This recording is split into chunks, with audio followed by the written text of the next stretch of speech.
Hello everybody, welcome to ఇచ్ముకు Telugu channel. మనం ప్రతిరోజు మన ఛానల్ ద్వారా నిఫ్టీ అండ్ బ్యాంక్ నిఫ్టీ చార్ట్ను అనాలిసిస్ చేస్తున్నాం. అందులో భాగంగా రేపు ఎలా ఉండబోతుందో ఒకసారి అనాలిసిస్ చేద్దాం.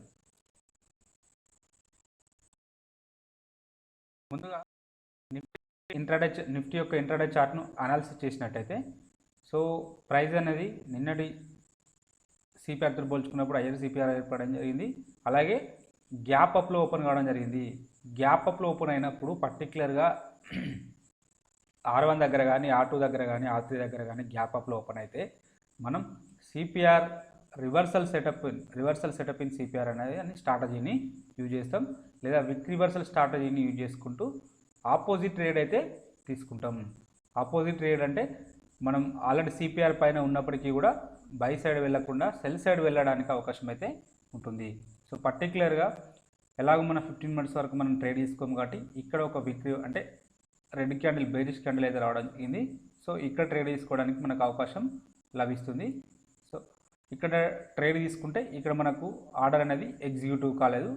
సో వరుసగా నెక్స్ట్ ఎలాగో 15 మినిట్స్ అంటే మనం ఎప్పుడైతే ట్రేడ్ ఇనిషియేట్ చేస్తామో ఒక 15 మినిట్స్ వరకు మనకు ట్రేడ్ రాలేదనుకోండి, ముఖ్యంగా పర్టికులర్గా బ్రేక్అవుట్ ట్రేడ్లో ట్రేడ్ రానప్పుడు ఆ ట్రేడ్ను ఆర్డర్ని క్యాన్సిల్ చేయడం జరుగుతుంది. సో నెక్స్ట్ తర్వాత మళ్ళీ ఇక్కడ రావడం జరిగింది. సో ఇక్కడ బేరిష్ క్యాండిల్ అనేది R2ను బ్రేక్ చేసుకుంటూ డౌన్ సైడ్ రావడం జరిగింది. సో కాబట్టి మన యొక్క ఎంట్రీ పాయింట్ ఇదవుతుంది, స్టాప్ లాస్ అనేది ఇదవుతుంది. సో మన టార్గెట్ అనేది దీనికి 1:2 టైమ్స్ వస్తుంది, లేదా మన యొక్క నెక్స్ట్ పైవట్ పాయింట్ ఇది కాబట్టి ఇక్కడ కూడా బుక్ చేసుకోవడానికి అవకాశం అయితే ఉంటుంది. R1 దగ్గర కూడా బుక్ చేసుకోవడానికి అవకాశం అయితే ఉంటుంది. ఇక్కడ మీరు ఒకటి గుర్తుపెట్టుకోవాలి, ఎప్పుడు కానీ స్టాక్ మార్కెట్ గ్యాప్స్ను ఫిల్ చేయడానికి ప్రయత్నం చేస్తుంది. ఫస్ట్ క్యాండిల్ నుంచి నిన్నటి క్యాండిల్ వరకు ఇంత గ్యాప్ ఉన్నది కాబట్టి ఈ గ్యాప్ ఫిల్ చేయడానికే ప్రయత్నం చేస్తుంది. కాబట్టి మన యొక్క ఎంట్రీ పాయింట్ ఇక్కడ ఉంటే మన టార్గెట్ కనీసం ఇక్కడ ఉండడానికి అవకాశం అయితే ఉంటుంది. అంటే ఇక్కడ వరకు రావడానికి ఈ గ్యాప్ ఇక్కడ వరకు రావడానికి అవకాశం ఉంటుంది. కాబట్టి అలానే జరిగింది. ఎక్కువ సందర్భాల్లో గ్యాప్ను ఫిల్ చేయడం జరుగుతుంది. కాబట్టి ఆ గ్యాప్ స్ట్రాటజీస్ కోసం చూస్తే బాగుంటుంది. పర్టికులర్గా ఇలా గ్యాప్ అప్ ఓపెన్ అయినప్పుడు రివర్సల్ స్ట్రాటజీస్ ద్వారా మనం గ్యాప్ ఫిల్లింగ్ వరకు మన టార్గెట్ పెట్టుకోవడం జరుగుతుంది. సో ఇలా సిపిఆర్ విక్ రివర్సల్ స్ట్రాటజీ అయితే వర్కౌట్ కావడం జరిగింది. అలాగే క్యామరీలో ఇండికేటర్ యూజ్ చేసినాం అనుకోండి, క్యామరీలో ఇండికేటర్ యూజ్ చేస్తే అది ఆల్రెడీ H4 పైన ఓపెన్ అయింది. H4 పైన ఓపెన్ అయింది కాబట్టి H4 పైన ఓపెన్ అయినప్పుడు మనం బై అనేది నాట్ సజెస్టబుల్. ఎప్పుడైతే H3ని H4ను బ్రేక్అవుట్ చేసుకుంటూ డౌన్ సైడ్ వస్తే మనం ట్రేడ్ తీసుకోవడానికి అవకాశం వస్తుంది. అది కూడా జస్ట్ స్కాల్పింగ్ పర్పస్లో అంటే ఇక్కడ బ్రేక్అవుట్ చేసుకుంటూ డౌన్ సైడ్ రావడం జరిగింది. మీ యొక్క స్టాప్ లాస్ ఇక్కడ ఉంటుంది. సో మీ యొక్క టార్గెట్ ఇంతే. స్కాల్పింగ్ అంటే ఓన్లీ 1:1 ఉండడానికే అవకాశం అయితే ఉంటుంది. సో ఇలా రెండు స్ట్రాటజీలు వర్కౌట్ కావడం జరిగింది. సో కంపారిటివ్ టు సిపిఆర్ క్యామరీల కంటే సిపిఆర్ అనేది ఎక్కువ ప్రాఫిట్ ఇవ్వడం జరిగింది. సో కాబట్టి ఇలా ఈ రెండింటిని మిక్స్ చేసుకొని యూజ్ చేసుకోవడానికి ప్రయత్నం చేయండి.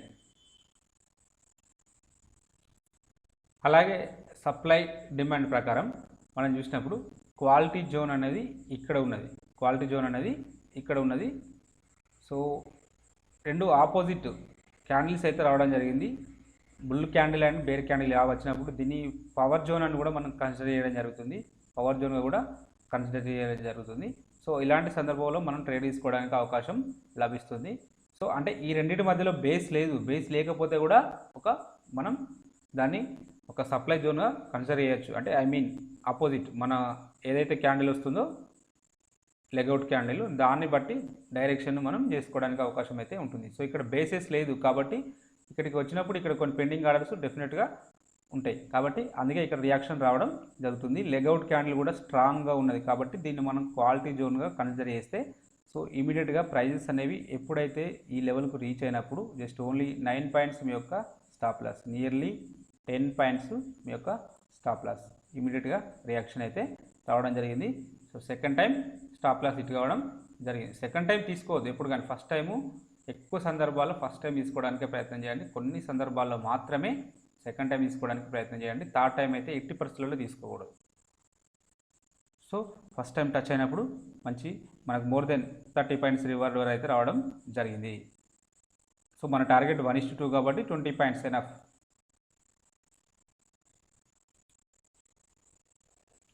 ఇక్కడ కూడా ఒక క్వాలిటీ జోన్ అయితే ఉండడం జరిగింది. మరి బెస్ట్ జోన్ అయితే కాదు, కంపేర్ టు దీంతో పోల్చుకున్నప్పుడు ఇది కొంచెం వీక్ జోన్. ఎందుకంటే ఇక్కడ నెంబర్ ఆఫ్ బేస్ క్యాండిల్స్ ఇక్కడ 2 ఉన్నాయి, ఇక్కడ ఎలాంటి బేస్ క్యాండిల్ ఏం లేదు, ఆపోజిట్. ఇది పవర్ ప్యాటర్న్గా మనం కన్సిడర్ చేయొచ్చు.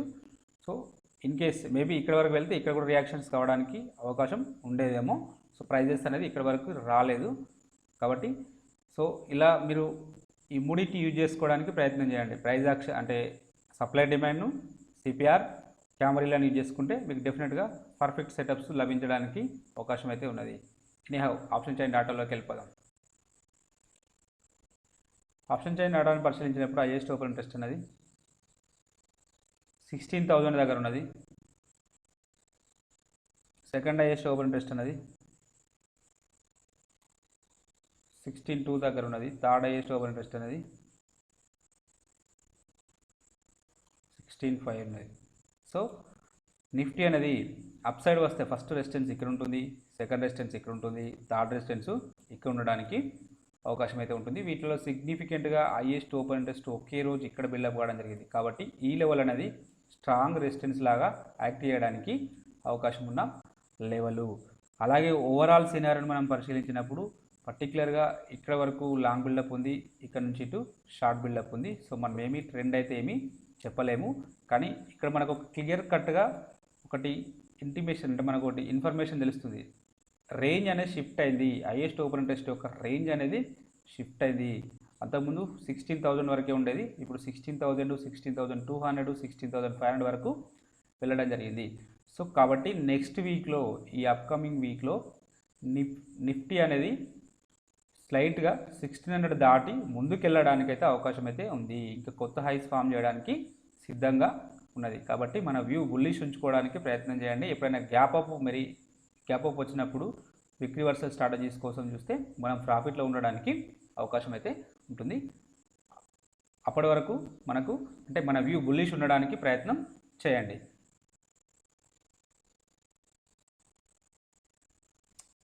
పుట్ సైడ్ డేటాను పరిశీలించినట్టయితే హైయెస్ట్ ఓపెన్ ఇంట్రెస్ట్ అనేది 15,000 దగ్గర ఉంది. సెకండ్ హైయెస్ట్ ఓపెన్ ఇంట్రెస్ట్ అనేది 15,700 దగ్గర ఉంది. థర్డ్ హైయెస్ట్ ఓపెన్ ఇంట్రెస్ట్ అనేది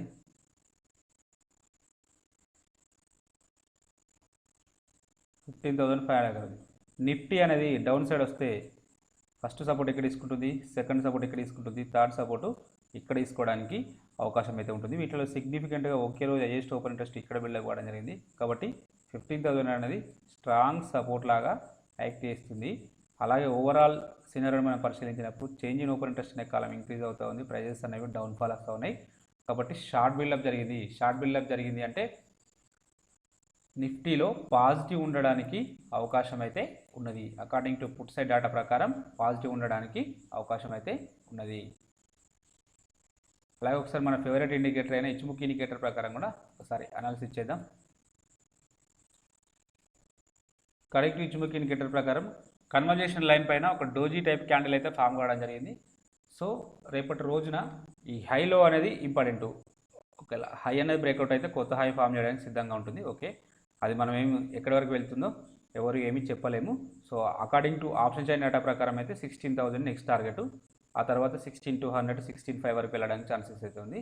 మనం లోస్ అంటే డౌన్ సైడ్ సినారియోని మాట్లాడుకుంటే ఈ డోజీ క్యాండిల్ యొక్క లో అనేది బ్రేక్అవుట్ అయితే ఫర్దర్గా ఇక్కడ మన కన్వర్జేషన్ లైన్ ఉంది, కన్వర్జేషన్ లైన్ వరకు రావడానికి అవకాశం అయితే ఉంటుంది. ఇది 15,500 దగ్గర ఉన్నది. ఇన్ కేస్ ఒకవేళ ఈ క్యాండిల్ యొక్క లో బ్రేక్అవుట్ అయితే ఇక్కడ వరకు రావడానికి అవకాశం అయితే ఉంటుంది.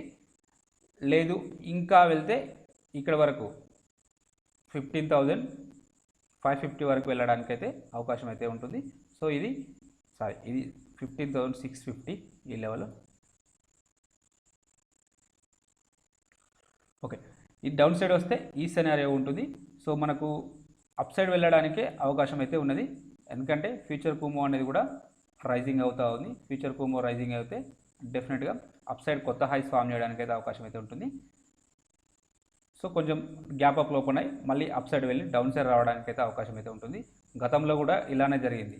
సో మనకు ఇక్కడ ఈ కొత్త హైస్ ఫామ్ అయ్యేటప్పుడు కూడా చూడండి ఇలా gap up gap up gap up gap up తోటి ఓపెన్ అవుతూ gap up gap up gap up తోటి ఓపెన్ అవుతూ కొత్త హైస్ ఫామ్ చేసుకుంటూ ముందుకెళ్ళడం జరిగింది. అలానే ఇప్పుడు కూడా అంటే ఇక్కడ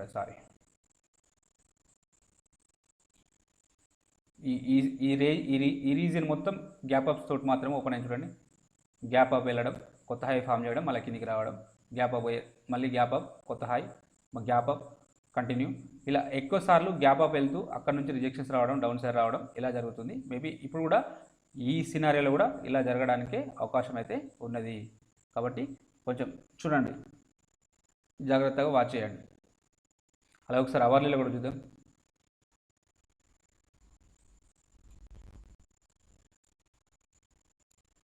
అవర్లీలో బుల్లిష్ ఉన్నది.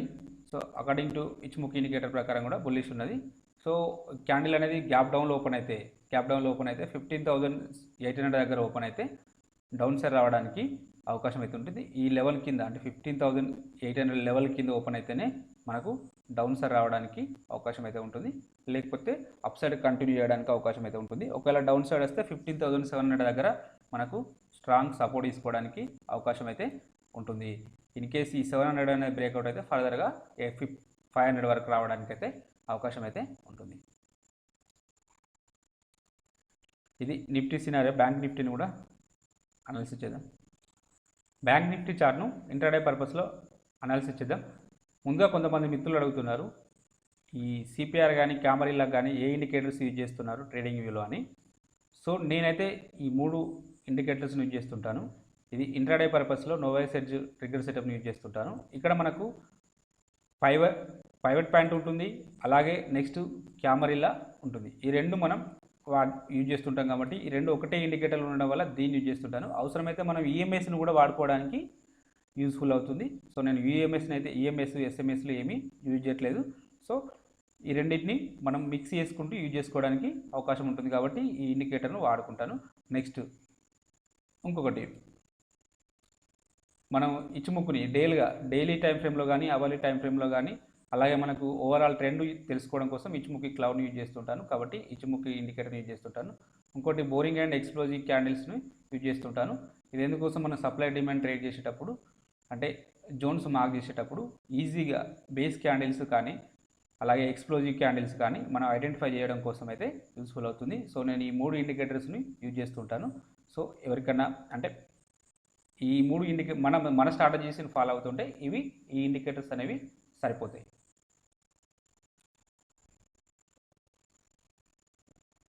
ఎనీహౌ బ్యాంక్ నిఫ్టీ యొక్క చార్ట్ను ఇంట్రాడేలో అనాలిసిస్ చేసినప్పుడు ఇక్కడ మనం ఫస్ట్ సిపిఆర్ని యూజ్ చేసినప్పుడు సేమ్ సినారియో గ్యాప్ అప్లో ఓపెన్ కావడం జరిగింది. పర్టికులర్గా R1 దగ్గర ఓపెన్ కావడం జరిగింది. సో R1 పైన ఓపెన్ కావడం జరిగింది. సో ఇక్కడ నుంచి పైకి వెళ్తుందేమో అంటే పైకి వెళ్ళలేదు, రిజెక్షన్స్ క్యాండిల్స్ అయితే రావడం జరిగింది. సో మన యొక్క ఫస్ట్ రిజెక్షన్ క్యాండిల్ ఇక్కడ రావడం జరిగింది.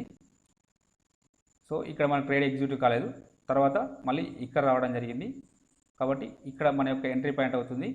మన యొక్క స్టాప్ లాస్ అనేది ఇది అవుతుంది. టార్గెట్ అనేది దీనికి 1:2 టైమ్స్ అంటే ఇక్కడ వరకు లేదు అంటే మనం నెక్స్ట్ పైవట్ పాయింట్ ఇదే కాబట్టి ఇక్కడ కూడా బుక్ చేసుకోవడానికి అవకాశం అయితే ఉంటుంది.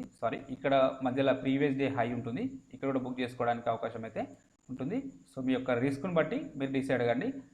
సో ఇక్కడికి సిపిఆర్ వరకు వస్తుందని మనకు కాన్ఫిడెన్స్ ఉంటుంది, ఎందుకంటే అక్కడ నిఫ్టీలో గ్యాప్ ఫిల్లింగ్ జరుగుతుంది.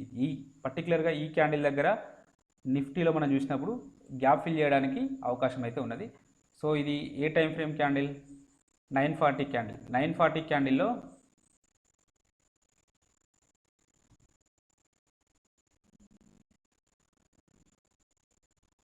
ఇక్కడ చూడండి 940 క్యాండిల్లో ఇంకా అప్పటికి అది బ్రేక్అవుట్ అయితే రాలేదు. అంటే ఇంత గ్యాప్ ఉంది కాబట్టి ఫిల్ చేయడానికి అవకాశం ఉంటుంది అని చెప్పి మనకు ముందుగానే తెలుస్తుంది. సో ఎప్పుడైతే వీక్ రివర్సల్ వచ్చినప్పుడు మనం గ్యాప్ ఫిల్ చేయడానికి అంటే అక్కడ నుంచి రిజెక్షన్స్ వస్తే ఈ గ్యాప్ ఫిల్ చేయడానికి అవకాశం ఉంటుంది. కాబట్టి నిఫ్టీ గ్యాప్ ఫిల్లింగ్ కోసం వచ్చినప్పుడు ఆటోమేటిక్గా బ్యాంక్ నిఫ్టీ కూడా దాన్ని ఫాలో అవ్వడానికి అవకాశం అయితే ఉంటుంది. సో నిఫ్టీ మేజర్ కాబట్టి నిఫ్టీని బ్యాంక్ నిఫ్టీ ఫాలో అవ్వడానికి అవకాశం అయితే ఉంటుంది. కాబట్టి మనం ఆ సందర్భంలో ఇక్కడ వరకు టార్గెట్ అనేదాన్ని పెట్టుకోవడానికి అవకాశం ఉంటుందని చెప్పి నేను ఇక్కడ బ్యాంక్ నిఫ్టీని ఉదాహరణ ఇస్తున్నాను. సో యాక్చువల్గా ఇక్కడే ఉంటుంది, ప్రీవియస్ డే హై అంటే ఇక్కడే ఉంటుంది, మన యొక్క ఎంట్రీ పాయింట్ ఇక్కడే ఉంటుంది. సో రివార్డ్ అనేది తక్కువగా ఉంటుంది. సో ఇలాంటి సందర్భంలో కొంచెం అంటే నిఫ్టీని ఫాలో అవుతే మనకు తెలుస్తుంది ట్రెండ్ అనేది. ఎందుకు ట్రెండ్ తెలుస్తుంది అంటే అక్కడ గ్యాప్ అనేది ఎక్కువగా ఉంది కాబట్టి ఆ ఫిల్లింగ్ చేయడానికి అవకాశం అయితే ఉంటుంది. సో ఆ సందర్భంలో మరి ఎక్కడి వరకు వస్తుంది నెక్స్ట్ టార్గెట్ సిపిఆర్ వరకు రావడానికి అవకాశం ఉంటుంది. కాబట్టి ఇక్కడ వరకు మనం టార్గెట్ పెట్టుకోవడానికి అయితే అవకాశం అయితే ఉంటుంది. సో ఇలా సిపిఆర్ రివర్సల్ స్ట్రాటజీ అయితే వర్కౌట్ కావడం జరిగింది. నెక్స్ట్ క్యామరిల్లాను ఒకసారి యూజ్ చేసి చూద్దాం. క్యామరిల్లాని యూజ్ చేసినప్పుడు ప్రైస్ అనేది H3 H4 మధ్యలో ఓపెన్ కావడం జరిగింది. H3 H4 మధ్యలో ఓపెన్ అయినప్పుడు యాక్చువల్గా H4 బ్రేక్అవుట్ కోసం చూస్తాం. తక్కువ సందర్భాల్లో ఓన్లీ 20% కేసులలో H3 బ్రేక్అవుట్ కోసం చూస్తాం. H3 బ్రేక్అవుట్ అనేది థర్డ్ క్యాండిల్ రావడం జరిగింది. సేమ్ మన యొక్క సిపిఆర్ ఎంట్రీ పాయింట్ దీని ఎంట్రీ పాయింట్ సేమ్ ఉంది. కాబట్టి ఇక్కడ మనకు క్లియర్ కట్గా టార్గెట్ అనేది కనబడుతుంది. చూడండి ఇక్కడ మనకు నెక్స్ట్ టార్గెట్ యాక్చువల్గా స్కాల్పింగ్ పర్పస్లో ఓన్లీ ఈ రెండింటి మిడ్ పాయింట్ తీసుకుంటే సరిపోతుంది. సో ఇన్ కేస్ మనం ఎక్కువసేపు వెయిట్ చేసినట్టయితే ఇక్కడ వరకు కూడా రావడం జరిగింది. సో ఇలా ఈ రెండు ఇండికేటర్స్ యూజ్ చేసుకుంటూ ట్రేడ్ చేసుకునే ప్రయత్నం చేయండి. అలాగే సప్లై డిమాండ్ ప్రకారం మనం ఒక రెండు జోన్స్ డ్రా చేయడం జరిగింది. అప్ సైడ్లో యాక్చువల్గా ఇది ఒక జోన్ అని చెప్పి డ్రా చేయడం జరిగింది. యాక్చువల్గా ప్రైజెస్ అనేవి డౌన్ సైడ్ నుంచి లెవెల్కి వస్తే ఇక్కడ రియాక్షన్స్ జరిగేవి. సో ప్రైస్ అనేది గ్యాప్ అప్లో ఓపెన్ కావడం జరిగింది. మనం ఆల్రెడీ అక్కడ ఇంకొక జోన్ కూడా డ్రా చేయడం జరిగింది. ఇక్కడ ఒక క్వాలిటీ జోన్ ఉందని చెప్పి. సో ఎగ్జాక్ట్గా అక్కడే టచ్ చేసుకుంటూ చూడండి, ఎగ్జాక్ట్గా అక్కడే దాన్ని టచ్ చేసుకుంటూ డౌన్ సైడ్ అయితే రావడం జరిగింది. సో మీ యొక్క లాస్ అనేది 60 పాయింట్స్, మీ టార్గెట్ అనేది మోర్ దెన్ 120 పాయింట్స్ కంటే పైన ఉన్నది. మోర్ దెన్ 120 పాయింట్స్ కంటే పైన ఉండడం జరిగింది. సో ఇవన్నీ బ్రేక్ చేసుకుంటూ డౌన్ సైడ్ అయితే రావడం జరిగింది. సో యాక్చువల్గా ఈ జోన్ కూడా వర్కౌట్ అయ్యేది, ఎందుకంటే డౌన్ సైడ్ నుంచి వస్తే డెఫినెట్గా ఇక్కడ రియాక్షన్స్ జరిగేది. కాబట్టి ఆల్రెడీ గ్యాప్ అప్లో ఓపెన్ అయింది కాబట్టి ఈ జోన్కి అయితే వ్యాలిడిటీ లేకుండా వెళ్ళిపోయింది. సో నెక్స్ట్ ఇక్కడ జోన్ అయితే వర్కౌట్ కావడం జరిగింది. సో ఇలాంటి జోను మళ్ళీ ఒకసారి డ్రా చేయడానికి ప్రయత్నం చేద్దాం. ఈరోజు ఏమన్నా అలాంటి జోన్స్ ఉన్నాయేమో ఒకసారి చూద్దాం. సో ఇలాంటి జోన్స్ డ్రా చేసినప్పుడు ఇక్కడ ఒక రెండు జోన్స్ అయితే మనకు ఉండడం జరిగింది. సో ఇక్కడ ఒక జోన్ ఉంది, ఇది నాట్ క్వాలిటీ జోన్, ఎందుకంటే ఇక్కడ already number of base candles 4 ఉన్నాయి. కానీ ఆఫ్టర్ అంటే మనకు జోన్ ఫార్మేషన్ తర్వాత మూవ్ అనేది మంచి అంటే ఎక్కువ ముందుకు వెళ్ళడం జరిగింది. కాబట్టి మేబీ ఇక్కడ రియాక్షన్స్ ఉండడానికి అవకాశం అయితే ఉంటుంది. దీనికి ఒక బ్యాడ్ నెగిటివ్ ఏంటిదంటే ఇక్కడే లెవెల్ ఓవర్ లెవెల్ ఉంది, ఇక్కడే లెవెల్ ఓవర్ లెవెల్ ఉంది. కాబట్టి మేబీ ఇది స్టాప్ లాస్ హిట్ కావడానికి అయితే అవకాశం అయితే ఉంటుంది. సో ఇది క్వాలిటీ జోన్గా లాగా ఉంది, ఎందుకంటే ఇక్కడ చూడండి only number of base candles only 2 మాత్రమే ఉన్నాయి.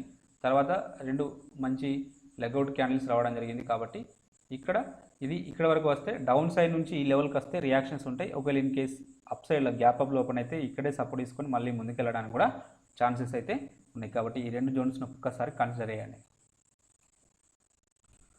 బ్యాంక్ నిఫ్టీ యొక్క ఆప్షన్ చైన్ డేటాను పరిశీలించినప్పుడు హైయెస్ట్ ఓపెన్ ఇంట్రెస్ట్ అనేది ఇక్కడ ఉన్నది, సెకండ్ హైయెస్ట్ ఓపెన్ ఇంట్రెస్ట్ అనేది ఇక్కడ ఉన్నది,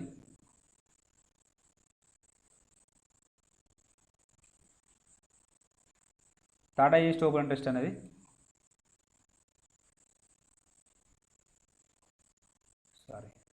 థర్డ్ హైయెస్ట్ ఓపెన్ ఇంట్రెస్ట్ అనేది ఇక్కడ ఉన్నది. సో 35,500. కాబట్టి బ్యాంక్ నిఫ్టీ అనేది అప్ సైడ్ వస్తే ఫస్ట్ రెసిస్టెన్స్ ఇక్కడ ఉంటుంది, సెకండ్ రెసిస్టెన్స్ ఇక్కడ ఉంటుంది, థర్డ్ రెసిస్టెన్స్ ఇక్కడ ఉండడానికి అవకాశం అయితే ఉంటుంది. వీటిలో సిగ్నిఫికెంట్గా ఒకే రోజు హైయెస్ట్ ఓపెన్ ఇంట్రెస్ట్ ఇక్కడ బిల్డప్ కావడం జరిగింది. కాబట్టి 35,500 అనేది స్ట్రాంగ్ రెసిస్టెన్స్ లాగా యాక్ట్ చేయడానికి అవకాశం అయితే ఉన్నది. అలాగే ఓవరాల్ సినారియోని మనం పరిశీలించినప్పుడు చేంజ్ ఇన్ ఓపెన్ ఇంట్రెస్ట్ కాలం ఇంక్రీజ్ అవుతూ ఉంది, ప్రైజెస్ అనేవి డౌన్ ఫాల్ వస్తూ ఉన్నాయి. కాబట్టి షార్ట్ బిల్డప్ జరిగింది, ప్యూర్ షార్ట్ బిల్డప్ జరిగింది. కాబట్టి నెగిటివ్ ఉండడానికి అవకాశం అయితే ఉన్నది. ఒకసారి పుట్ సైడ్ డేటాను కూడా పరిశీలిద్దాం. పుట్ సైడ్ డేటాను పరిశీలించినప్పుడు హైయెస్ట్ ఓపెన్ ఇంట్రెస్ట్ అనేది 35,000 దగ్గర ఉన్నది, సెకండ్ హైయెస్ట్ ఓపెన్ ఇంట్రెస్ట్ అనేది ఇక్కడ ఉన్నది, థర్డ్ హైయెస్ట్ ఓపెన్ ఇంట్రెస్ట్ అనేది ఇక్కడ ఉన్నది. కాబట్టి బ్యాంక్ నిఫ్టీ అనేది డౌన్ సైడ్ వస్తే ఫస్ట్ సపోర్ట్ ఇక్కడ తీసుకుంటుంది, సెకండ్ సపోర్ట్ ఇక్కడ తీసుకుంటుంది, థర్డ్ సపోర్టు ఇక్కడ తీసుకోవడానికి అవకాశం అయితే ఉంటుంది. వీటిలో సిగ్నిఫికెంట్గా ఒకే రోజు హైయెస్ట్ ఓపెన్ ఇంట్రెస్ట్ ఇక్కడ బిల్డప్ అవ్వడం జరిగింది కాబట్టి ఇది స్ట్రాంగ్ సపోర్ట్ లాగా యాక్ట్ చేయడానికి అవకాశం అయితే ఉన్న లెవెల్. అలాగే ఓవరాల్ సినారియోని మనం పరిశీలించినప్పుడు చేంజ్ ఇన్ ఓపెన్ ఇంట్రెస్ట్ అనే కాలం ఇంక్రీజ్ అవుతుంది, ప్రైజెస్ అనేవి డౌన్ఫాల్ వస్తూ ఉన్నాయి కాబట్టి షార్ట్ బిల్డప్ జరిగింది. ఇక్కడ కూడా ఈ సందర్భంలో కూడా షార్ట్ బిల్డప్ జరిగింది కాబట్టి వీళ్ళ ప్రకారం పాజిటివ్ ఉంటుంది, వీళ్ళ ప్రకారం నెగిటివ్ ఉంటుంది. కాల్స్ ప్రకారం నెగిటివ్ ఉంటుంది, పుట్స్ ప్రకారం పాజిటివ్ ఉంటుంది కాబట్టి సైడ్ వేస్ ఉండడానికి కూడా అవకాశం అయితే ఉంటుంది. సో కొంచెం జాగ్రత్తగా ఉండాల్సిన అవసరం ఎంతైనా ఉన్నది.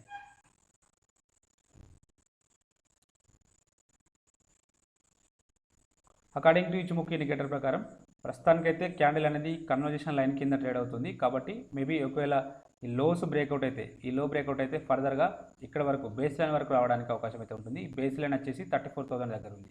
సో మనకు పుట్ సైడ్లో కూడా highest open interest, second highest open interest ఇక్కడే ఉంది కాబట్టి మేబీ ఒకవేళ ఫాలింగ్ వస్తే ఇక్కడ వరకు రావడానికి ఛాన్సెస్ అయితే ఉన్నది.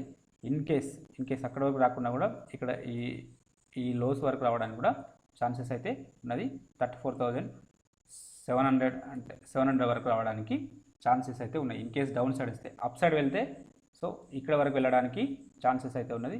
సో ఇక్కడ ఇది డ్రాప్ క్యాండిల్, ఇది బేస్ క్యాండిల్, ఇది డ్రాప్ అనుకుంటే సో మనకు ఇక్కడ వరకు రావడానికి అయితే ఛాన్సెస్ అయితే ఉన్నాయి 35,500 వరకు. సో ఇక్కడ ఒకటి సప్లై జోన్ ఉంటుంది కాబట్టి ఇక్కడ వరకు రావడానికి ఛాన్సెస్ ఉన్నాయి. ఒకవేళ దీనిపైన ఓపెన్ అయితే మాత్రం ఫర్దర్గా ఇంకా ముందుకెళ్ళడానికి అవకాశం అయితే ఉన్నది. ఇంకా ముందుకెళ్తే ఆల్రెడీ మనం గతంలో డే క్యాండిల్ టైం ఫ్రేమ్లో మన జోన్స్ డ్రా చేయడం జరిగింది, ఎక్కడ వరకు వెళ్ళడానికి ఛాన్సెస్ ఉంటుందని చెప్పి. సో నెక్స్ట్ టార్గెట్ ఇక్కడ వరకు వెళ్ళడానికి ఛాన్సెస్ ఉంటుంది. ఒకవేళ అప్ సైడ్ వెళ్తే నెక్స్ట్ ఇక్కడ వరకు వెళ్తుంది, 36,500 వరకు వెళ్తుంది. ఇది క్రాస్ అవుతుంది మళ్ళీ 37,000 వరకు కూడా వెళ్ళడానికి ఛాన్సెస్ అయితే ఉన్నవి. ఇది ఆల్రెడీ మనం గతంలో డిస్కషన్ చేయడం జరిగింది.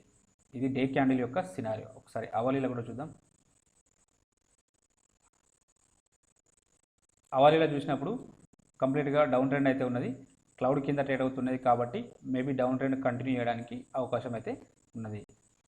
సో ఒకవేళ గ్యాప్ అప్ ఓపెన్ అయితే దీనిపైన ఓపెన్ కావాల్సిన సినారియో ఉంటుంది, అప్పుడు మాత్రమే అప్ సైడ్ వెళ్తుంది. ఎక్కడైనా ఓపెన్ అయితే దీన్ని బ్రేక్ చేసుకుంటూ ముందుకెళ్తుంది. లేదు అంటే మళ్ళీ ఇక్కడ క్లోజ్ అయిందో అక్కడే ఓపెన్ అయితే మళ్ళీ ఇక్కడ వరకు వచ్చి రిజెక్షన్స్ రావడానికి కూడా ఛాన్సెస్ అయితే ఉన్నవి.